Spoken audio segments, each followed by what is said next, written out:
back to Living Your Best Life. It's Coach Adam here, and I'm super excited to have you guys here today. I know I'm a couple days late on publishing this week's episode, so that is totally my bad. I'm not gonna lie, I took Memorial Day off completely from everything, and then it trickled down to not recording an episode, so my apologies, but here I am. I'm back. We're in our mental health week, so I wanted to talk about you, doing what's right for you and doing what's best for you in any given situation, regardless of how other people may feel or even how it makes you feel sometimes. I know when we try to do what's best for ourselves and we make decisions that are for us, sometimes it can maybe feel selfish, or we may think we're being selfish, but at the end of the day, if you're doing what's right for you and you feel good about that decision and it's pushing you in a direction that you're trying to get to, then don't feel bad at all. All right. There's a couple things I want to go over today about doing what's right for you and how to go about that, and different scenarios, and when, even though it may seem like we're being selfish, I promise you that you are not.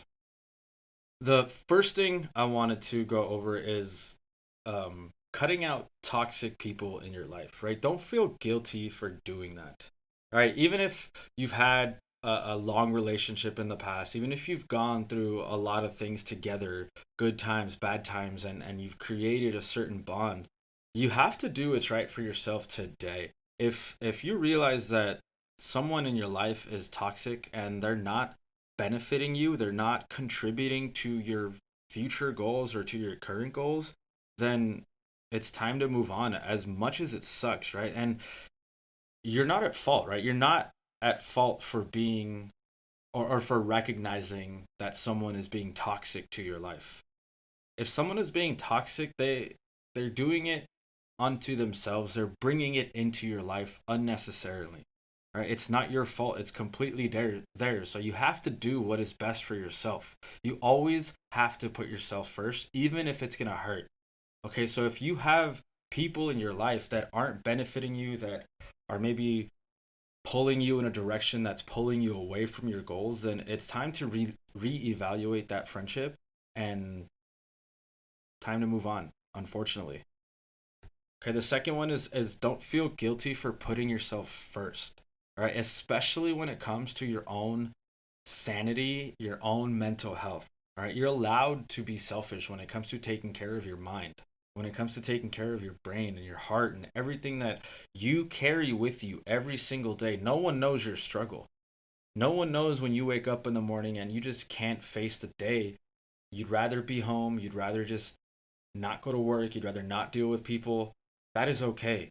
All right, we're all allowed to take a mental break and reset so that we can be better for our friends, for our family, for our colleagues when we do come back. And even if they get upset that you're not around for today because you're literally taking a mental health day, don't worry about it. They're gonna get over it. They're not gonna be mad at you for longer than they need to, right? They're gonna get over it pretty quickly. And if anyone doesn't understand or respect your decision, don't worry about that either. That is not your problem. All right. All that matters is that you are taking care of yourself and you are doing what is best for yourself. Okay. Don't ever feel like you have to sacrifice your mental health because someone else needs you at work. Right. If you think, hey, you know what? I'm just not going to be myself. I'm not going to be 100% at work today. I should stay home. Don't feel bad because someone says, oh, I don't feel good either. No, just, you don't feel good. Like, we all have this understanding that if someone calls out sick, right, they have a stomach ache or if they have a cold, it's perfectly acceptable to stay home. But if there's something going on in our mind and we just can't be there mentally and physically, somehow it's not as widely accepted. Right? So I hope that what you understand is, don't worry about other people.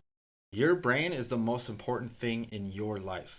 And if people around you really cared about you and really loved you, then they'd encourage you to do whatever you need to do to get better and give you the space you need so that you can reset, um, whatever it is you need to do with your mind, and take that time for yourself.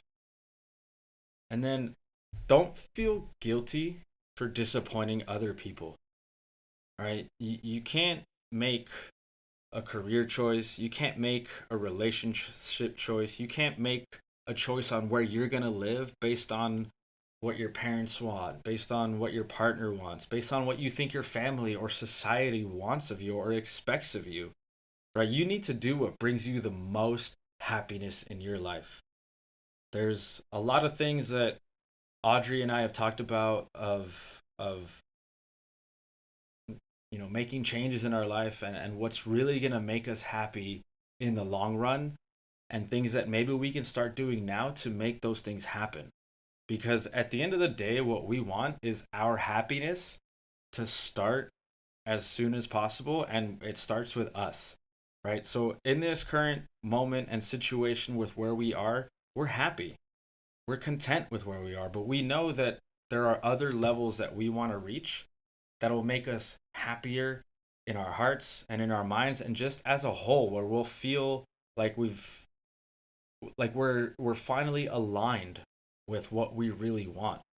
And along the way, there's going to be decisions that are probably going to upset people, that are probably going to push people away in a sense, but it's mine and Audrey's life, right? So if people get upset at us for choosing a different career path, or for moving somewhere far away, or whatever, as long as it makes us happy, I'm sorry, but I'm just not going to care what other people's opinions are about that, because it's not their life, right? They don't have to wake up and live in my life every day. And if I'm not happy in my life, I guarantee you they're not going to be happy in my life. So it doesn't matter what anyone else thinks about what I want to do. All right? Because when it comes to your life, your emotions, and your opinions, you're the most important. You're the most important. Okay? And don't feel guilty for causing conflict either, right? If someone upsets you and you feel the need to say something, please do so. You don't need to pretend that everything is fine just because you don't want to be the confrontational one, just because you don't want someone else to feel bad about what they did, right? Don't act polite if someone is disrespecting you. Say something. And if you upset them because you call them out on their shit, that is their fault, not yours. Okay, you're allowed to speak your mind. If you're at work and a colleague or a boss says something to you that you feel mistreated, you are 100% allowed to say something. And of course, say it in a respectful manner. You don't want to respond in anger or frustration or anything like that. You want to be able to speak to them in a calm manner, and in a way that they're going to understand you without trying to raise conflict. Okay? So if someone crosses a line or if someone disrespects you, call them out. All right, don't feel pressure to stay quiet just because you think they're going to get upset. All right, like think about that. You got upset about something they said, and now you don't want to upset them by saying something. It's a little backwards. Okay, so say something, and don't be afraid to cause conflict. You have to do what's right for you, and you have to keep your mind and your heart at the tip of your thoughts, so that you're always in alignment with your goals and with your feelings. And then the last one, don't be guilty, or don't feel guilty about saying no when you have a lot on your plate. I think this is one of the things that I've been better at over the years, but it's a thing that I really struggled with a lot, and it's always being available for people. Okay, even like I have a kind heart. I'll say that with confidence. Like I feel like I have a servant's heart, and I always want to give as much of me as I can. But over time that started to get stressful, that started to get exhausting, and it started to feel like I was giving more of myself than people were giving in return. Right? And what ended up happening is that I started to feel burned out. I started to resent those same people that ask me for help, because it almost feels like they take advantage of it. And they don't know that. They don't know that you're at that point where you're burned out or you feel like you're being taken advantage of, because you're going to say yes anyways, right? So we have to learn to say no. And will we let some people down when it comes to that? Sure. But that doesn't mean that you have to be available every single time. People have to understand to respect your boundaries, to respect your time, and just to respect you, right? What's the sense of you running around doing a favor for every single person in your life and you don't get anything done for yourself? On top of that, if you are doing something for everybody, you might do things a little half-assed and not complete each task. So don't feel the need to appease everyone in your life and always have to say yes. It's okay to say no. When that's just an example, right? If you're out at a restaurant or a bar, if you're out and about and a guy or a girl approaches you and they ask for your number or they ask to talk to you, it's pretty easy for us to say no if we're not interested. It's the same concept when someone asks you, "Hey, can you stay overtime today?" No, I can't. What's the reason? I just can't. You don't need to have a reason. Just no, I can't. Right? And if you want to apologize and say, "Hey, I'm sorry, next time I will," fine, do that. But don't feel guilty for saying no to other people. All right, you guys. Today's was a little shorter, I know, but I wanted to get that point across. A lot of times we go through our life maybe not living in our own standards or in our own view. I think if we really take a step back and look at our lives, most of us are probably living in the shadow of someone else, or living in this impression that we have to be a certain way because that's what other people have told us. That's what society has told us. That's what our culture has told us. That's what our teachers have told us, our colleagues, our friends, our coworkers. They've all told us that we are supposed to fit in this little box. But we don't, you guys. We're all unique. We all have different needs. We all have different passions, ambitions. We have different things that drive us. We have different goals. Um, so you really do have to do what's best for yourself, and you can't feel guilty for it. Each one of us is unique. Each one of us is individual.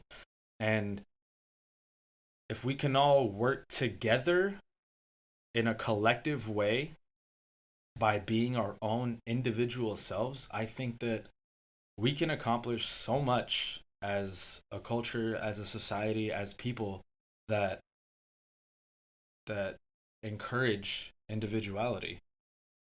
Um, a lot of what we see out on TV and movies and media and things like that is everyone kind of has to fall under one category, under one umbrella, and like you're over here and I'm over there, and this person falls under this category, and then this person over here has that category, and this one's uncategorized. Like it's just so much going on that we can't feel guilty about just being yourself. So at the end of the day, don't hesitate on doing what makes you the happiest. Okay, like if you're not happy in your job, sorry to your boss, but you're gonna have to quit. You're gonna have to find something that you can do that you really enjoy, and then you're gonna have to find a way out of that job. I'm not saying go quit tomorrow. What I am saying is, if you're unhappy with where you're at, then and write down things that you enjoy doing, and see if there's ways that you can make a living out of that, or see if there's ways that you can make a living doing something minimal, or live under your means. Live under different means. Maybe you work a corporate job and you're making 75,000 a year right now, but you hate it. You hate going to the office, or you hate logging into Zoom calls every day, or whatever it is that you just don't enjoy about your job. It's like, great, you're making a lot of money, but you hate it. So now's the time to start researching. Maybe there's a job I can do that's 40,000 a year, but I enjoy my life so much more, and I've cut back on things that I just can't afford now, but I also don't need it. Okay, so find things that align with yourself, um, and just try to live every day in what makes you happy, and always put yourself first. Do what makes you happy without feeling guilty and without worrying about how it's gonna make others feel. Like as last example here, when I first started in training, um, it wasn't something that sorry, it wasn't something that I could say my mom was thrilled in a sense or felt that I'd make anything out of it.